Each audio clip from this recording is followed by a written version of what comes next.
Welcome to the Millennial Mic. I'm Ali. I'm Joe. And this is the Millennial Mic. Content for us, by us.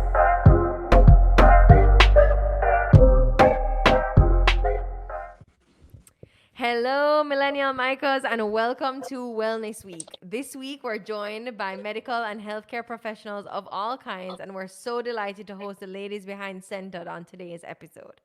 Centered is a therapeutic practice that offers psychological interventions for young people and their families and adults dealing with social and emotional difficulties. Chalanie founded Centered in 2015 after struggling to find a space where she could provide therapeutic care that aligned with the values and goals she held for her patients. Chalanie holds a master's in developmental and clinical psychology from University College London and works specifically with kids and adolescents.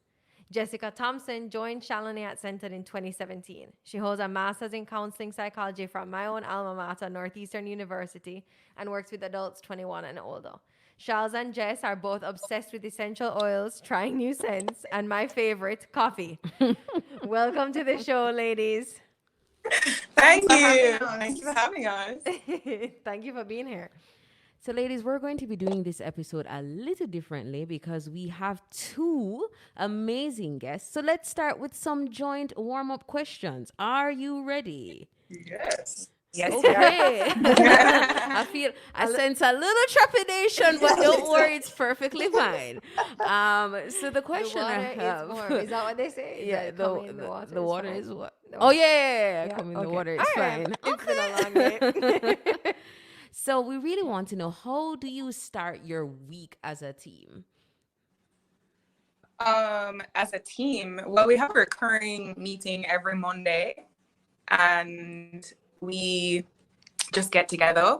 We make space for each other. We start the meeting usually with a check-in, and we're generally very honest with each other in the check-in, and then we talk about Centered business to kind of make sure that we're on the same page. Awesome. Okay, next warm-up question. Where is your favorite place to grab coffee during a work day break? Oh my, well, Jessica is way more organized than I am. So she usually has her lunch and her coffees all prepped and packed from home. Wow. Yes. Love an efficient queen. Love an efficient Yes. queen. Oh my God. I like her. I love these affirmations. I, on the other hand, my go-to place every single weekday is Toyota Cafe. I absolutely adore them because they have high quality coffee at excellent prices. They're very consistent. Is this and an they're ad? speedy. It is an ad. Shawnee's in the market for a gift card. Listen, and they support Def Can. So the baristas are usually from there. So I've been learning my sign language as well. That is pretty cool. It is very nice. So yes, Toyota is my go-to place. I go to any cafe that has Def Can baristas because I Yes. honestly think they're just so well trained. The coffee Oh, for is sure. amazing. Yeah, it's great. So, ladies, can you share something about yourself that the other may not know? So Chalanie shares something Jess wouldn't know. Live on air? This is the only personal question. This is really we it. got. Promise This is it. you. The warm up is done after this. We're gonna be really warm.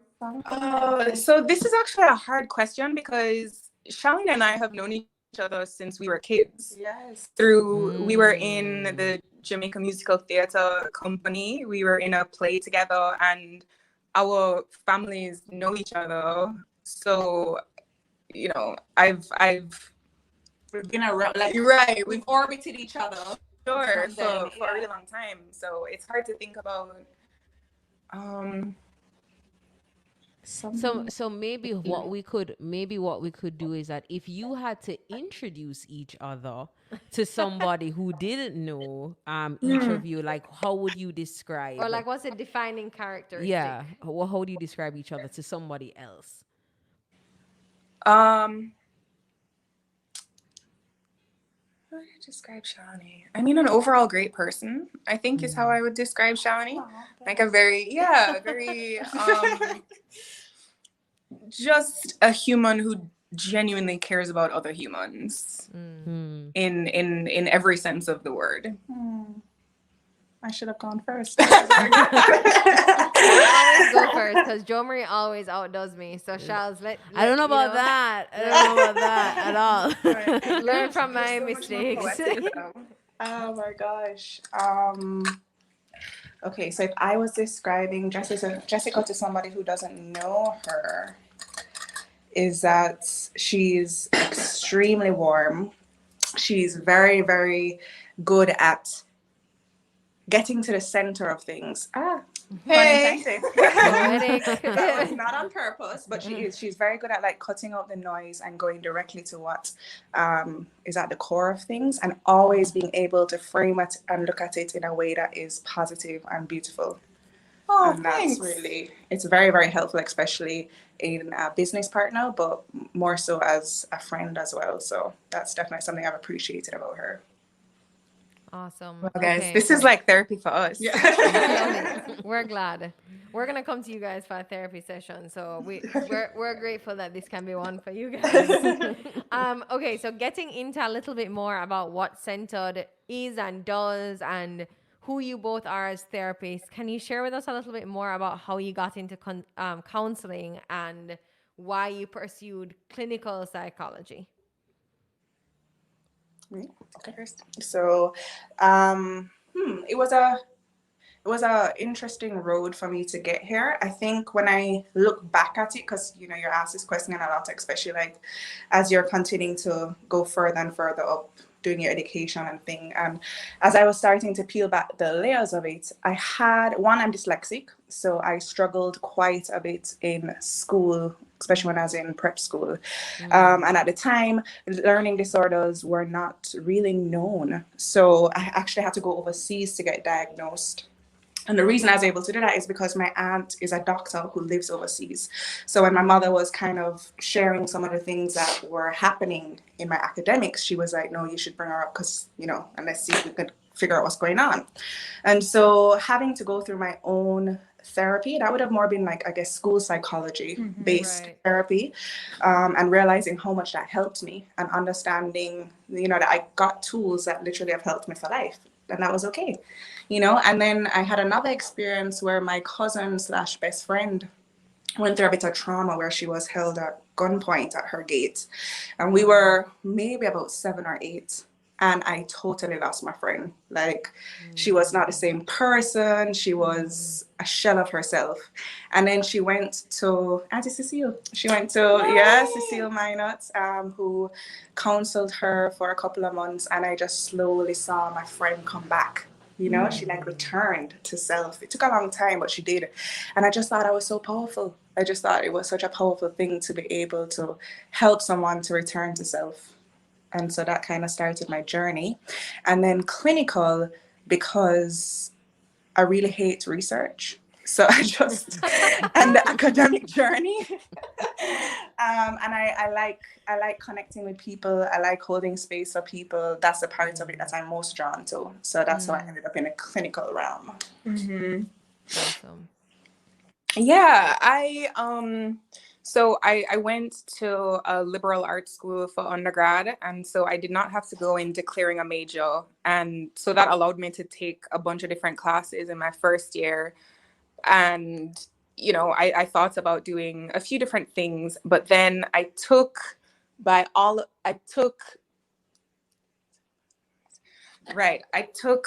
psychology course, and I just really, really loved it. I thought it was so interesting, and there were so many different places that I could go with it. And because at the time I didn't have a clear vision of what I wanted to do career-wise, I thought psychology would be a good base. And so then I pursued an undergrad in psychology, and then I came back to Jamaica and I thought about grad school and what I would want to do. And much like Chalanie, I didn't really like research at all. And I was interested in a lot of different things having to do with psychology, but then I sort of just narrowed it down to therapy because I typically found myself being a bit of a counselor to my friends, and I was always the mediator in my family. And so it felt like a natural fit. And then I went to Northeastern, and I had moments of, I actually really loved that program. That program has absolutely shaped me into the clinician that I am today. And so big thanks to Dr. Baloo and Dr. Sanchez. And I loved the program. I loved the people. And it was really intimidating at first, but I just said, well, I'm here. And so this is what I'm doing. And I found real purpose in it. So here we are. It's awesome. That's Thank you great. guys for sharing that. Yeah. So, Chalanie, can you tell us a bit more about Centered and how, if at all, has the power of transformation been a driver for it? Ooh. So it is a very good question.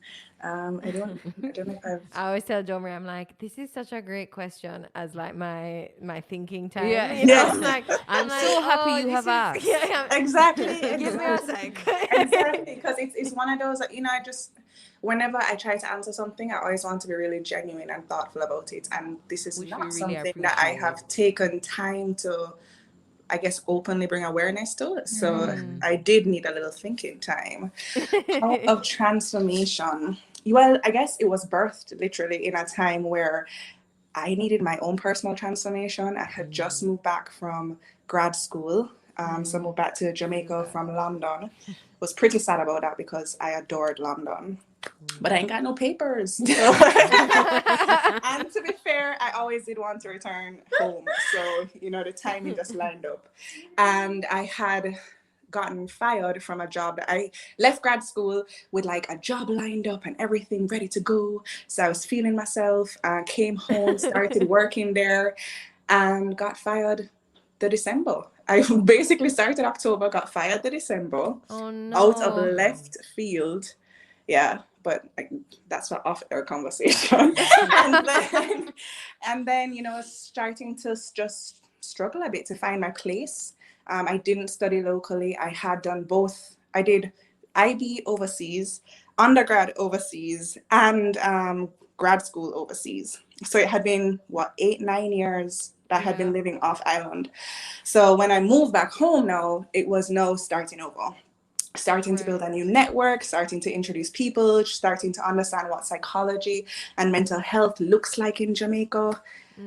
So it was actually moving back in with my parents after 9 years. So I was in my own, yes, trying to date again. Like I was in my own space of transformation. And as I was interviewing, as I was trying to reach out to people, I just wasn't getting a lot of yeses. And I also wasn't getting a lot of a feeling of like, yes, this is it. This is what I'm looking for. I really loved my program at UCL.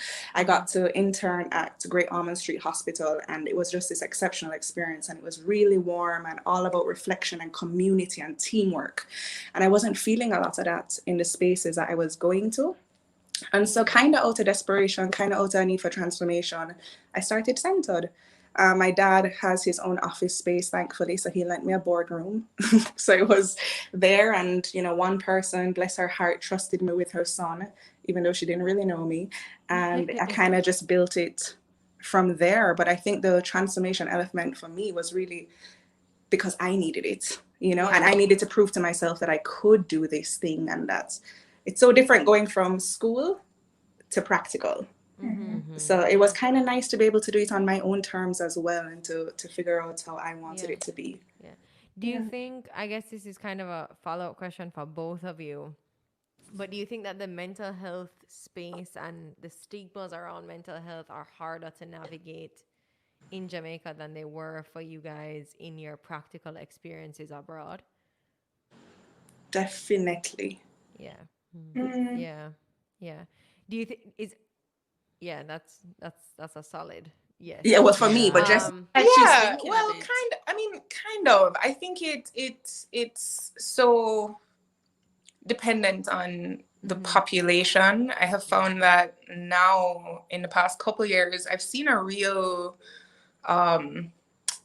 enlightenment in conversation in Jamaica that was not present the last time that I lived here when I was younger.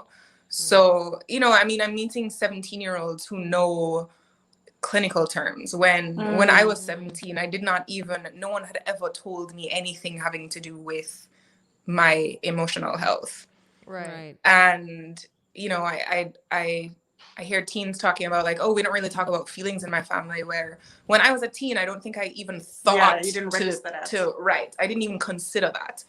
So, or even we had an interview today with a teen who is doing a studies project on mental health, and she was saying things like, "Well, I know what triggers me," and I was thinking, "Oh my God!" Like I did not. The terminology was just not there at all. No, and so it's. I mean, I think Jamaica is definitely making moves. However, I think because maybe this mental health awareness journey started in other countries earlier than it started in Jamaica, then we're just a little bit behind still. Catching up. Yeah. And you think that we're catching up, like the pace is good, like we're gonna destigmatize mental health and wellness at a pace that's sufficient enough? Like, are there other things that we can be doing? I think one of the things that worked really well in the UK is that most of it is public. So because you are there's so many services available, most at free of cost. Every single borough, every single area has their own CAMs.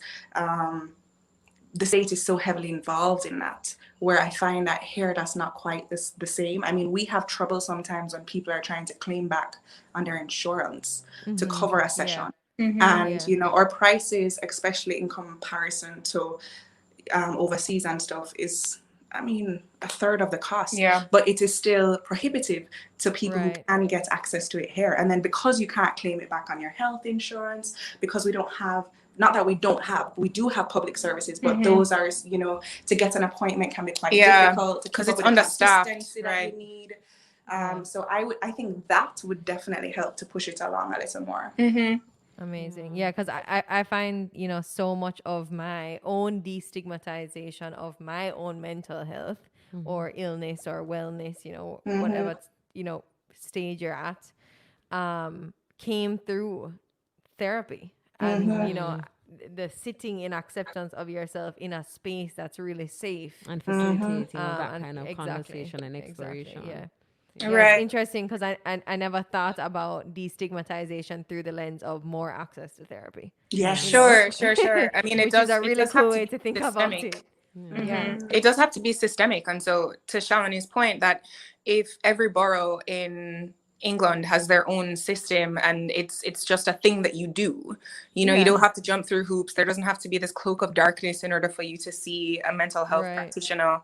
Then like the practitioners would come to your school and even see you there. Like you were allowed to leave school to go to a camps to have your session to go back into school. So that level of but that's multidimensional. Then that means that on all different levels of society, in school, at work, everyone knows this is your right. You have access to this. Yeah, for sure.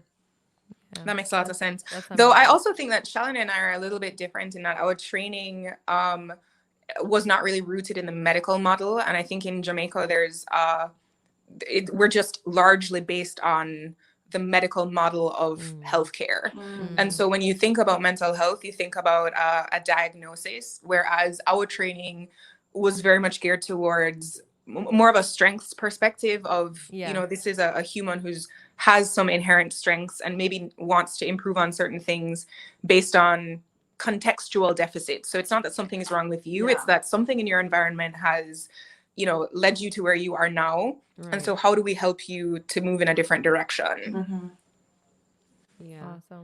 Awesome. So ladies, let me paint the picture for you. This is month 8, I believe, of the pandemic. Persons have been in quarantine, and there is evidently an emotional shift across the board in terms of the mental health issues and complications that persons are experiencing. Just to throw the question to you, Jess, what are some of the common symptoms that you find people are experiencing during this time, and could you share some tips for managing them?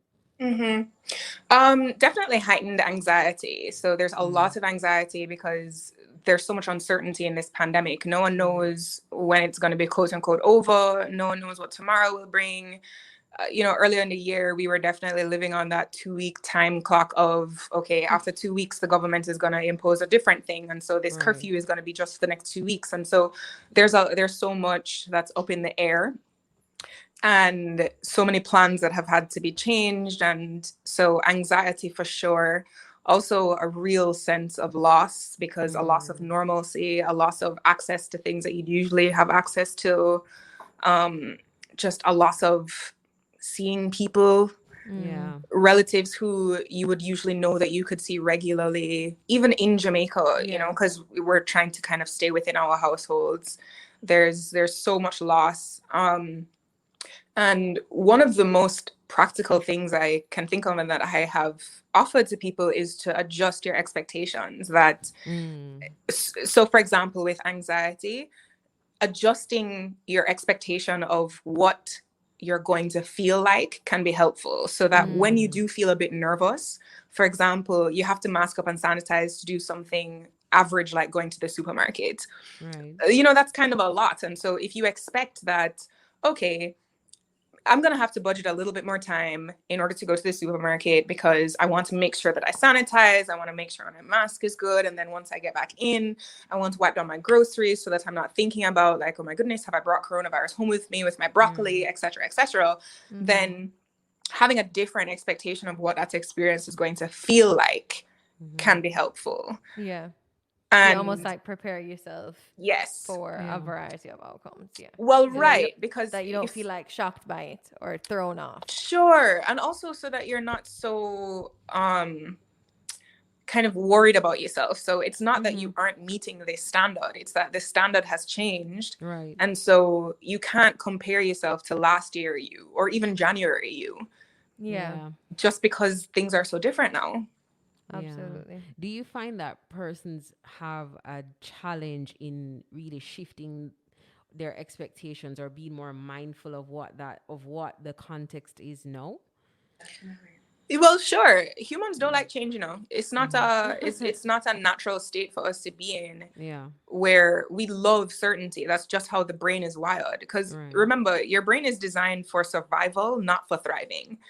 So all this kind of new age stuff that we're into is not actually very natural to how the brain is constructed.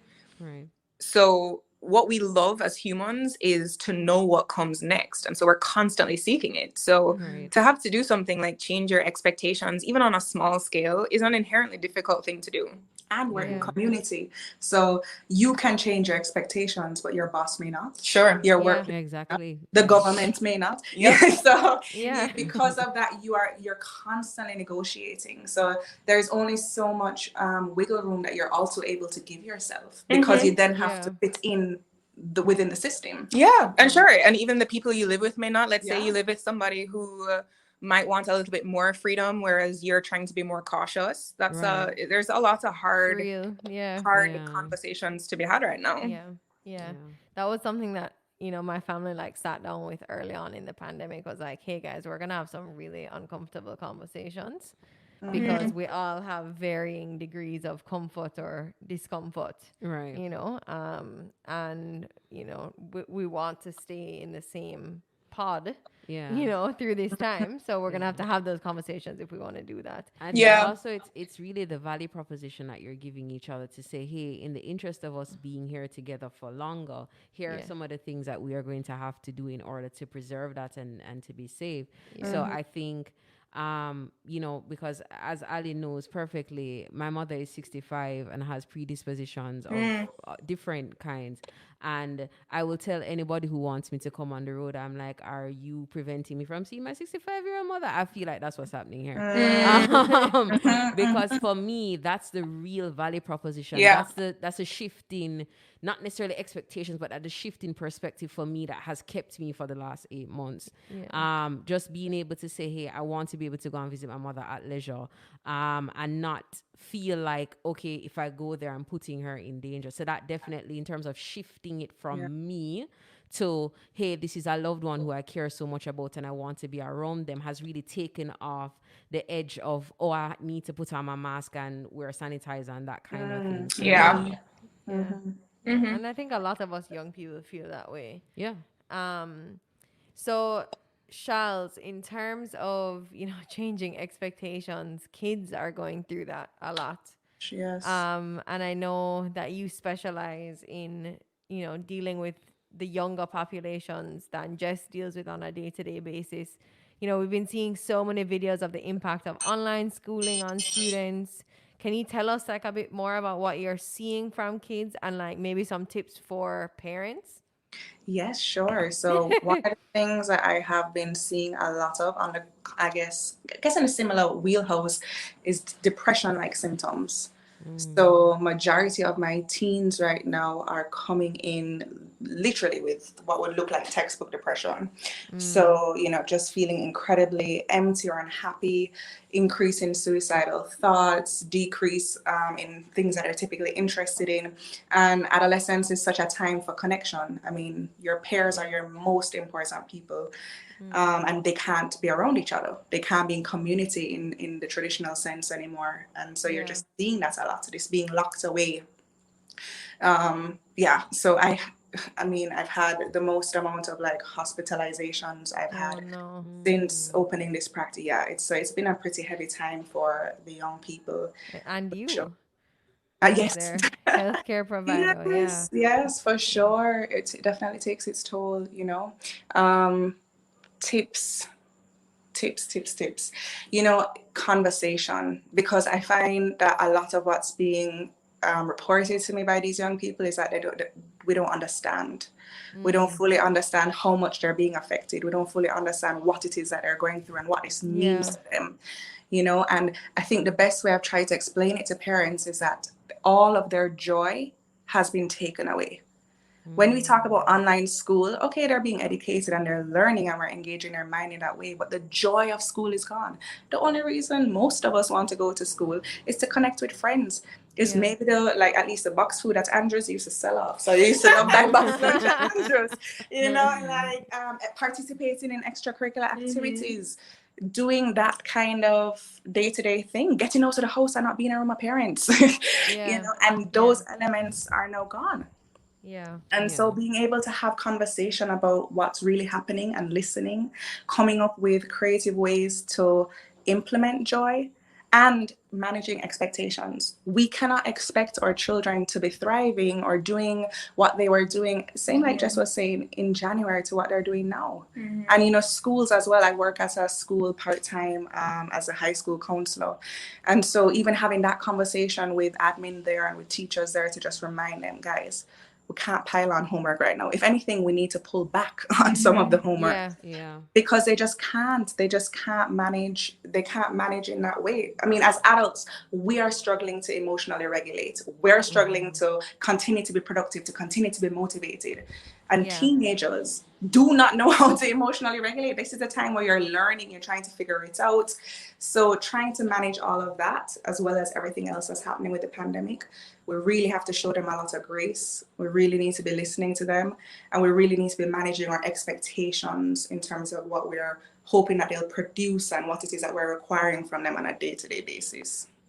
Yeah. Absolutely. That's some great advice. Yeah. Thank Because you. definitely with the adjustment and the need to really reframe. I think something that definitely came out while you were speaking is this notion that school is not just about education. There are No, other it's not. aspects Yeah. that really created the experience for school, and it's not until you're in online school, especially somebody who's looking on having gone through formal schooling, you realize that wow, yeah, the box food was really a part of the Yes. education experience. Spending time with your friends at lunchtime, and or meeting up for a club of any sort was so important. So yeah, I'm really happy you touched on that, because I think it's important to note that school is not just about being in class. It's Yeah. There's an development of entire you as a social person. engagement that's now being deprived.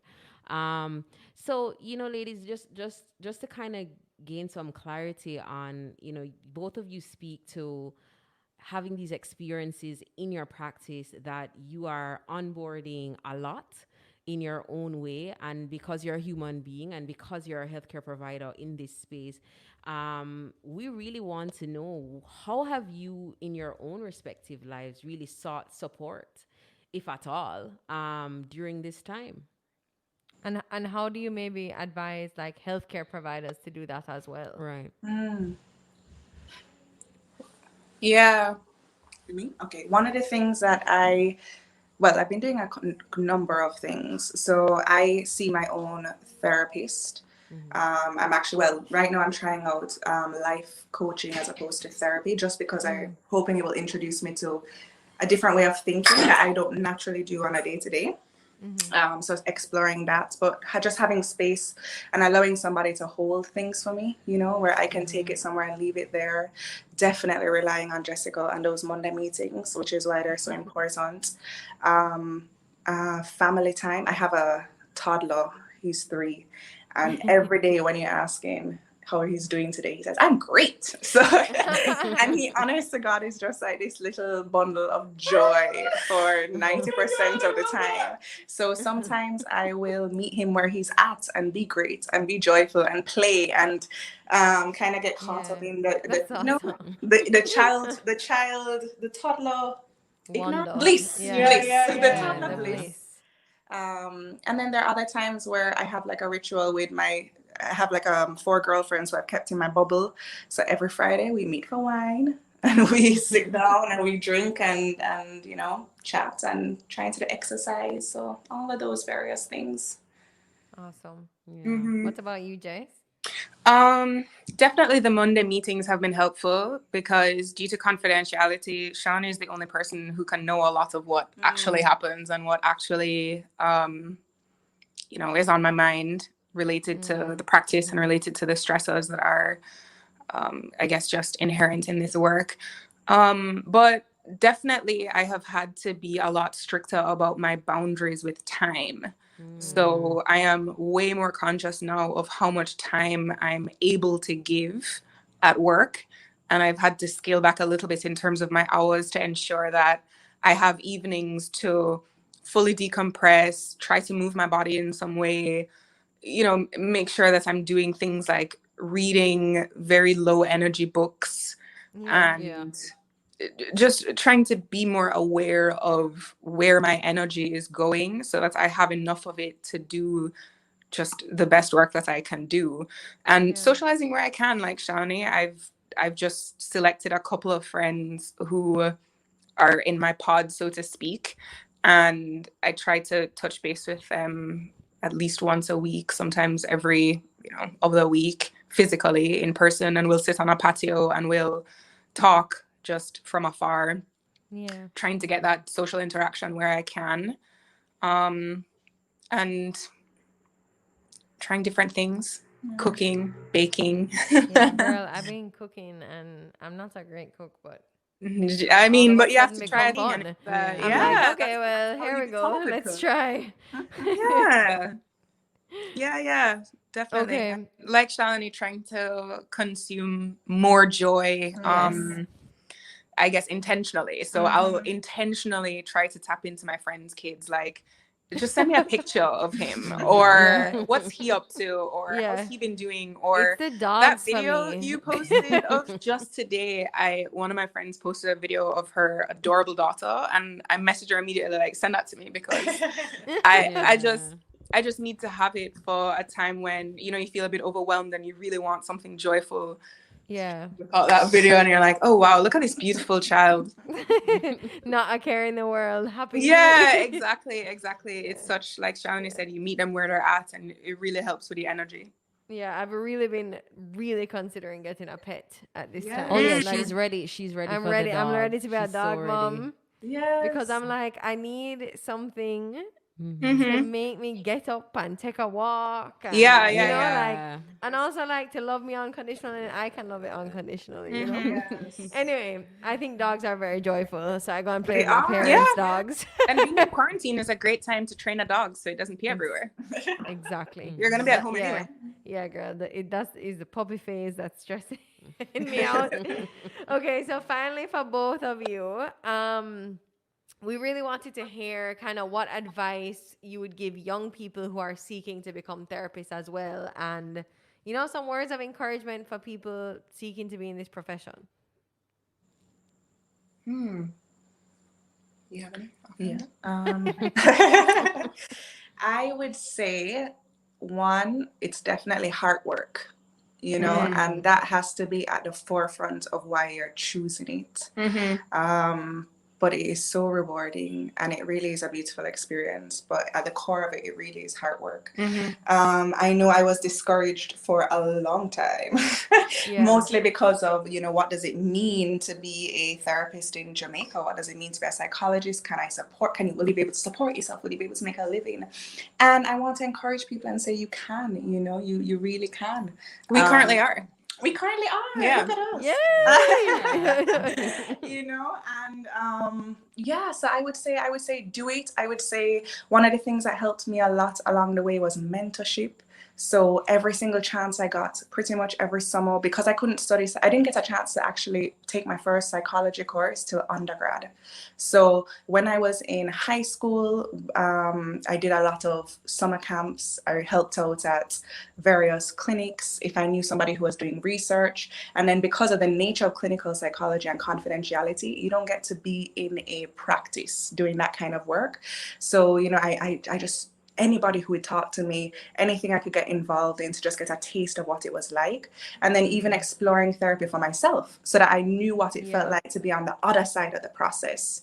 And because it's hard work, you have to make sure you really are dealing with your own heart before you can go forth and deal with somebody else's. So as much as it's academic, as much as it's research, as much as it's a lot of studying and knowing, it's also about taking the time to explore yourself and figuring out what works for you and doesn't, and understanding that process so that you can then hold space and offer that to other people. Absolutely. Yeah. It was once described to me as an art and a science because there's so much creativity that's put into this work. And like Chalanie said, it has to be hard work. So I knew that I had chosen the right profession when I just experienced this real deep connection and closeness with a sense of purpose when I was in a therapy session and like I was leading the session and it was going really well, and or when I get feedback from someone to say that they've really benefited from the experience of meeting with me. It's that deep feeling of like, this is what I am here to do. And you know, people talk about life's purpose, and I absolutely believe that this is my life's purpose, which is what makes the hard days endurable. Because it's very easy to get overwhelmed by this work and by just the whole weight of it, because we're coming in here every day and we're hearing things that are objectively really quite awful. So it has to come from within, that you want to be in it and you want to stay in it. So like Chalanie said, I would say if somebody's interested, then, you know, do a little bit of reflection or even try out a therapy session yourself. Because that's a really great place to get an idea of, okay, what is this experience like for the client? And taking note of what it's like, you know, what you might imagine it, if you can imagine yourself being in this position on the other side of the couch, so to speak. And like Chalanie said, not to be discouraged. I was regularly told that I would never make any money, and people told me to do other things, but I was also thinking about what's sustainable for me, what's an industry that I feel like I can be in, and that there's enough freedom that if one day I don't want to see clients anymore, then there's other avenues that I could still make use of my expertise where I can consult on things. I mean, I currently work on a project that has nothing to do with clients. And so there's a lot of versatility in the field of psychology. And so, you know, you're very rarely locked into just one path. Absolutely. Yeah. So, you know, Chalanie actually touched on the topic of mentorship. So Which Jess, is a part of our wrap-up questions. You know, it's a part of the three standard wrap-up questions. So Jess, we just want to know, you know, have you benefited from mentorship, and do you mentor future therapists, you know, in the pursuit of that hard work that you both speak about?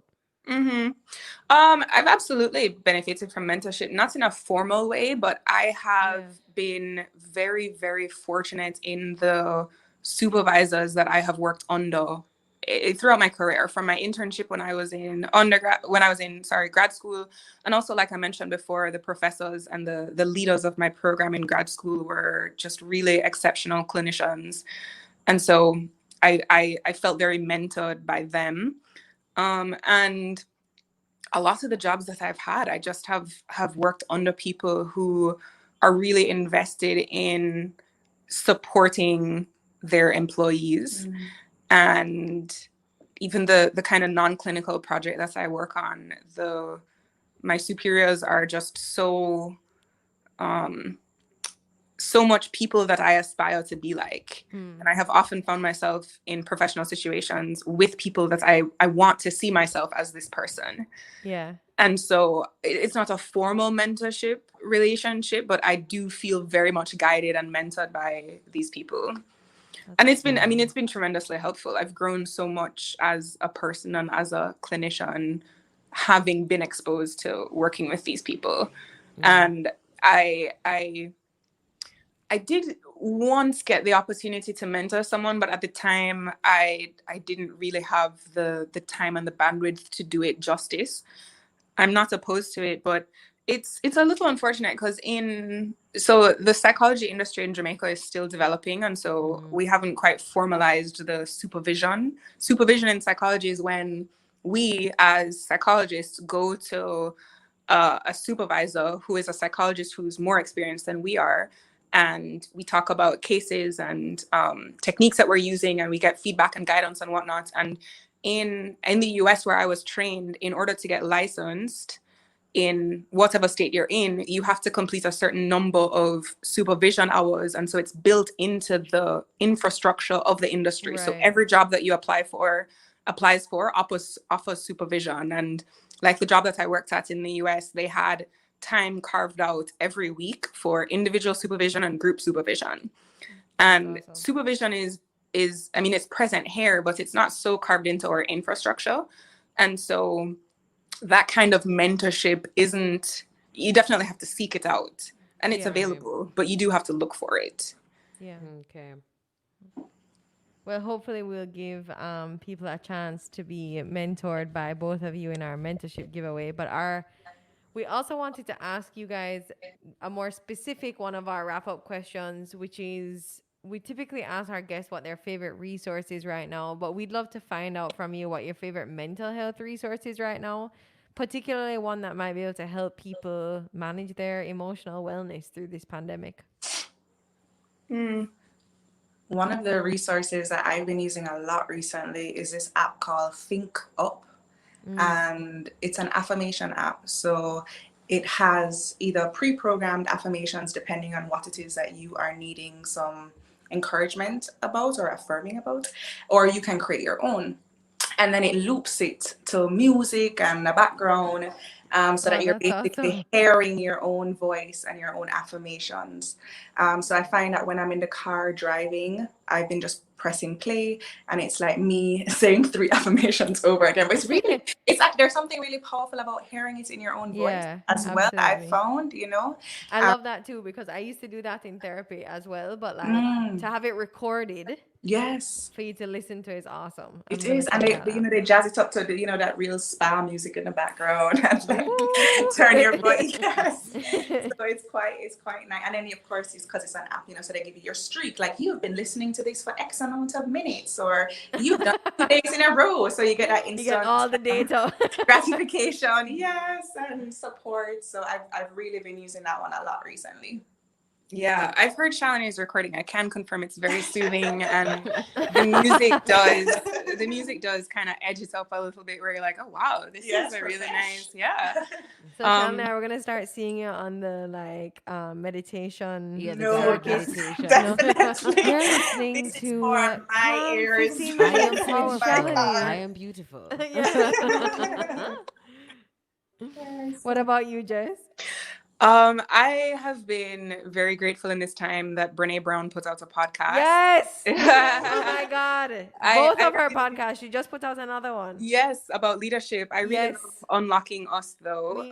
From the beginning of, I suppose it started shortly after the pandemic started. And so the guests that she had on were really on target. So there was someone who wrote a book on loneliness, someone who like a spiritual leader, the leader of the Episcopalian Church in the US, who was offering some, spiritual meaning and guidance. And she has really great guests, and I find her whole just body of work to be really beneficial. The fact that she talks about things like shame and shame resilience and gives a language to this experience that's actually really quite central to a lot of the issues that we see in our practice. The way that shame works is just so universal.